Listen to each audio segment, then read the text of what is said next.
दिवाली में पूरे देश में पटाखों पर प्रतिबंध लगाने के लिए सुप्रीम कोर्ट ने बुधवार को मना किया है। रात 10 से सुबह 6 इस समय में पटाखों पर निर्बंध कायम रहेगा, ऐसा भी कोर्ट ने स्पष्ट किया है। दिवाली में पूरे देश में पटाखों पर प्रतिबंध लगाने पर सुप्रीम कोर्ट ने बुधवार को मना किया है। पटाखों पर सीधे प्रतिबंध नहीं लगा सकते, ऐसा भी कोर्ट ने स्पष्ट किया है। उसी तरह केंद्र और राज्य सरकार ने आने वाले 31 अक्टूबर से 12 नवंबर इस कालावधि में पटाखों के दुष्परिणाम के बारे में जन जागृति करे, ऐसा कहा।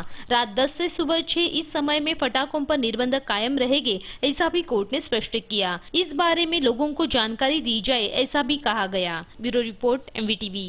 सायन पनवेल महामार्ग के सीवड़ी उड़ान पुल की मरम्मत का काम 1 नवंबर से शुरू होगा। मरम्मत के लिए 6 दिन लगने से इस कालावधि में इस मार्ग की वाहतुक मोड़ी जाएगी। सायन पनवेल महामार्ग के सीवड़ी उड़ान पुल के मरम्मत का काम 1 नवंबर से शुरू होगा। मरम्मत के लिए 6 दिन लगेंगे, इसलिए इस कालावधि में इस मार्ग की वाहतुक मोड़ी जाएगी। इस मार्ग पर मुंबई पुणे लेन पर मरम्मत की जाएगी। इस दौरान पुणे की ओर जाने के लिए एक मार्ग शुरू होगा। 2 लेन काम के लिए बंद किए जाएंगे, तो भारी वाहनों को पुल पर बंदी की जाएगी। मुंबई से पुणे की ओर जाने वाली वाहतुक सिबड़ी सर्कल स्थित कोकण भवन के यहाँ बाई तरफ मोड़ बंद किया जाएगा। बाई तरफ का मोड़ बंद किया जाएगा, तो कोकण भवन पाम बीच मार्ग की ओर जाने वाले वाहनों को सिबड़ी पुलिस स्टेशन, महाकाली चौक, गावस्कर मैदान, पार्क होटल मार्ग से जाना पड़ेगा। पनवेल से सिबड़ी की ओर जाने का मार्ग सिबड़ी सर्कल के पास बंद किया जाएगा। सूरज कामले, MVTV।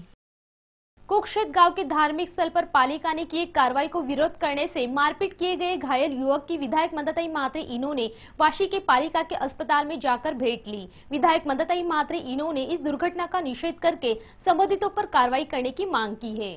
कुक्षेत्र गांव के धार्मिक स्थल पर पालिका ने की कार्रवाई को विरोध करने से मारपीट किए गए घायल युवक की विधायक मंदाताई म्हात्रे इन्होंने भेंट ली। विरोध करने की वजह से इस युवक को मारपीट की गई। मकरन जयदास म्हात्रे ऐसा इस युवक का नाम है। फिलहाल उसे पालिका के वाशी स्थित अस्पताल में उपचार के लिए दाखिल किया है। इस मारपीट की घटना के पीछे स्थानिक नगर सेवक इनका हाथ है और उनके लोगों ने मारपीट की, ऐसा इल्जाम मकरन के घर वालों ने करके गिरफ्तार करने की मांग की है। ह्याच्यात बघा, आमचे ते मंदिरांच्या मुलं त्याला धमक्या भरपूर आल्या त्या माझ्या मुलाला, तर ते नगरसेवक पण आमच्या हात आहे, सूरज पाटील।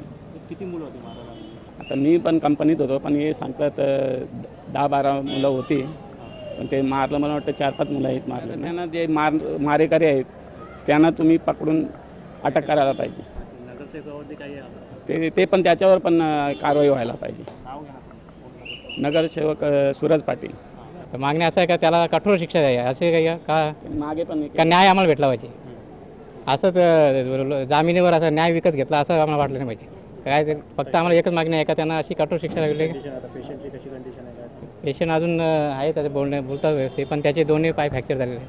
इस दौरान विधायक मंदाताई म्हात्रे इन्होंने इस दुर्घटना का निषेध करके संबंधितों पर कार्रवाई करने की मांग की है और घटनास्थल के CCTV फुटेज जांच करने की मांग भी उन्होंने की है। अतिशय दुर्दैवी असा प्रकार घडलेला आहे आणि अमानुषपणे त्या युवकावर हल्ला झालेला आहे आणि जे काही दोषी असतील त्यांना पोलीस त्यांच्या कारवाईमध्ये ते सोडलं जाणार नाही, त्यांच्यावर कारवाई करतील।